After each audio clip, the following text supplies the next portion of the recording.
हे धोरण आता ग्राउंडवरती अंमलबजावणी होणार की फक्त कागदपत्री राहणार हे आता आपल्याला पाहायचं आहे. धन्यवाद. मराठी येत नसेल तर 1 मेपासून रिक्षा चालकांचा परवाना रद्द करण्याचा एक नवीन निर्णय महाराष्ट्र शासनाने काढलेला आहे.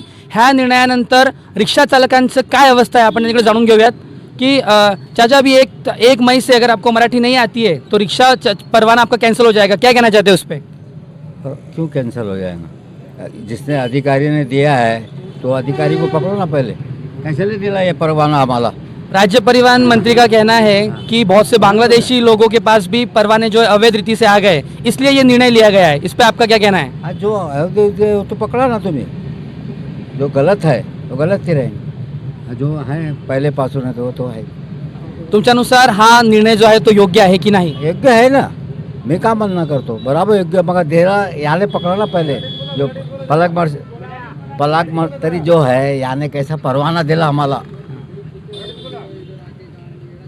पासून परवाना रद्द झाल्यानंतर 4 मे पासून परप्रांतीय जे रिक्षा चालक आहेत त्यांनी संपावर जाण्याचा निर्णय घेतलेला आहे, त्यावर आपलं काय म्हणणं आहे?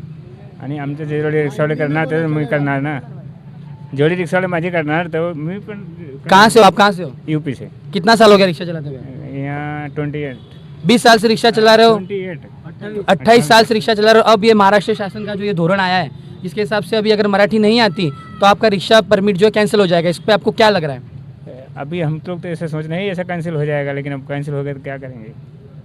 तो आपको लगता है कि लोगों को यहाँ पे जो अगर आप किसी दूसरे प्रांत से आके अगर यहाँ पे आप कमाते हो तो यहाँ की भाषा आनी चाहिए कि नहीं आनी चाहिए? आनी चाहिए लेकिन कंपलसरी है, ऐसे थोड़ी मतलब हिंदी भी करेंगे मराठी भी करेंगे, दोनों भाषा चलेगा. वरती गेले मग जी नागरिकांना जी असुविधा होईल त्यासाठी आपण कशा प्रकारे तयार आहोत का? आम्ही आहेत ना, मराठी माणसं इथं भरपूर आहेत. आम्ही इथं मराठी माणसं आम्ही सांभाळून घेऊ शकतो, काही टेन्शन नाही. परप्रांतीय रिक्षा चालकांकडून असा एक आरोप केला जातो की जर आमच्यामुळेच मुंबई चालत आहे. जरी इथून गेले तरी आम्ही सांभाळायला तयार आहोत इथं मराठी माणसं, इथल्या लोकांना. MIDCला हे कायम जरी गेले ना इथून तरी आम्ही सांभाळू शकतो इथं मराठी माणसं. हो, कारण महाराष्ट्र आहे हा.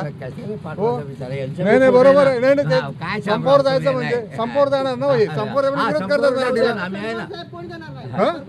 संपावर जाणार म्हणजे मराठीला विरोध करणार ना, का नाही? बरोबर आहे ना उघड. संपावर जाणार म्हणजे मराठीला विरोध. हो, आम्ही सांभाळू ना, काय फरक आहे?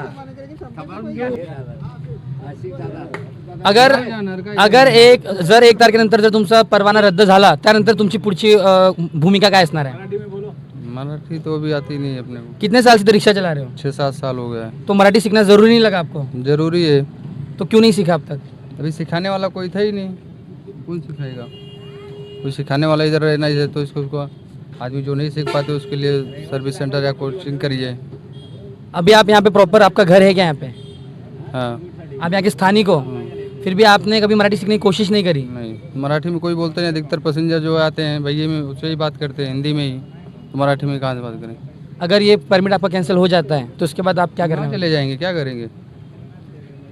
सीधा परप्रांतीय रिक्षा चालकांकडून असा आरोप केला जातो की आमच्यामुळेच मुंबई ही चालते आणि आम्ही 12-12 तास इथे काम करतो म्हणून, आणि जे स्थानिक लोक आहेत ते व्यवस्थित इथे सर्व्हिस देत नाही. ह्यावर तुमचं काय म्हणणं आहे? नाही नाही, स्थानिक लोक सुद्धा सर्व्हिस व्यवस्थित देतात. म्हणजे महाराष्ट्रामध्ये तुम्ही येताय तिथली मराठी भाषा यायला तुम्हाला पाहिजेच.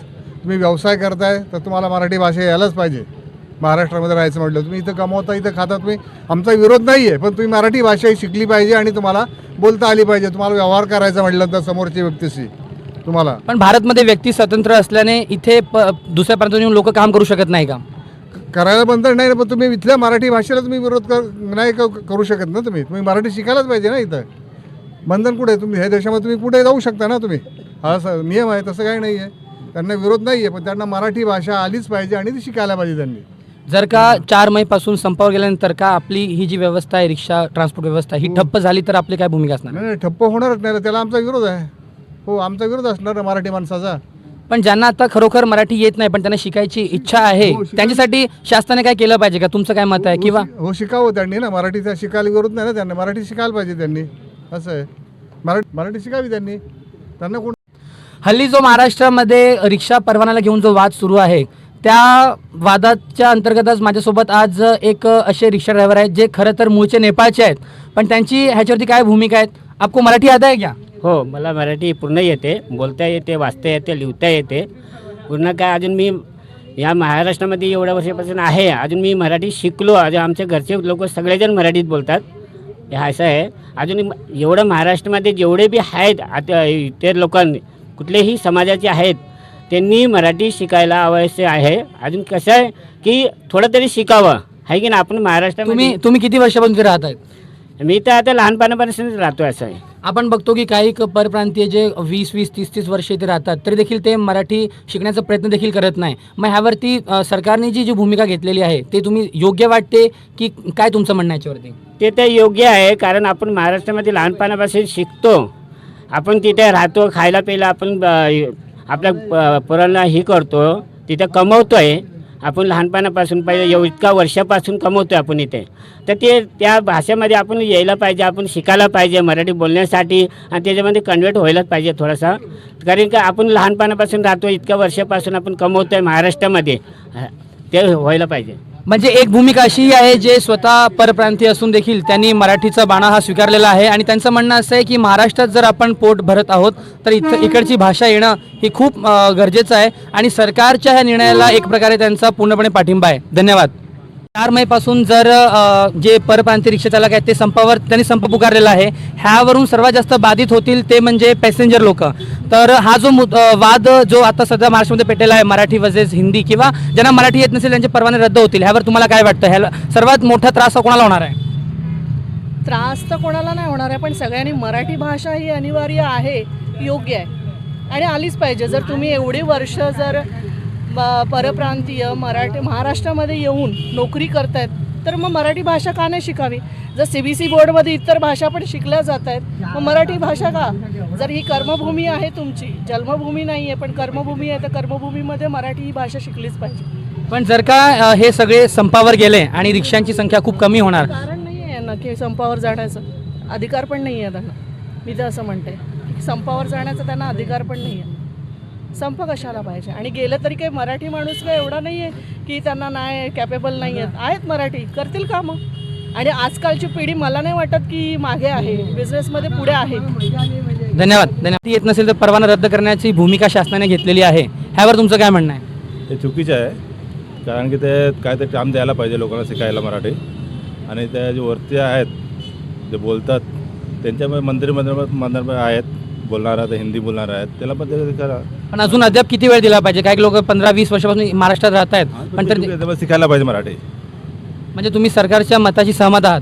सहमत आहेत, पण त्यांना पण चान्स द्यायला पाहिजे थोडा मराठी शिकायला. जर का 4 महिन्यापासून हे संपावरती गेले तर आपल्यावर जे सगळं ओझं वाढेल स्थानिकांवरती, ते ओझं पेलण्यासाठी आपण सक्षम आहोत का? नाही. काय नाव आहे तुमचं? माजिद खान. कुठले तुम्ही? तिकडे स्थानिक आहात का? काय म्हणायचं तुम्हाला याच्यावरती? पासून जर मराठी येत नसेल तर परवाना रद्द होईल आणि कामाला चुकावं लागेल, ह्यावर तुमचं काय म्हणणं आहे? मराठी येते का तुम्हाला? नाही. किती वर्ष झालं इथे? 10 वर्ष. 10 वर्षात मराठी शिकावीशी वाटली नाही का? थोडी थोडी येतो. थोडी मराठी तुम्हाला येते. पण जर का तुमचा परवाना रद्द झाला तर अशा स्थितीमध्ये तुम्ही काय कराल? काय करायला? जर का परवाना रद्द झाला, परमिट कैंसिल हो गया तो फिर क्या करोगे? देखेंगे, कोई काम देखेंगे. रिक्शा छोड़ दोगे? जो 10 साल से नौकरी कर रहे हो, वो काम कर रहे हो, छोड़ दोगे? देखेंगे. पर मराठी नहीं सीखेंगे? सीखेंगे. मराठी तो सीखना पड़ेगा ना, महाराष्ट्र में रहना है तो 10 साल तक क्यों नहीं सीखा फिर? बोलते हैं, थोड़ा थोड़ा तो बोलते हैं ना.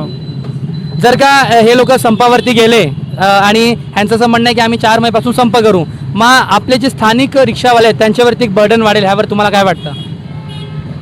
आता हे पण पूर्वीपासून आहे तिकडे रिक्षावाले, आता आम्ही पण मराठी आहेत.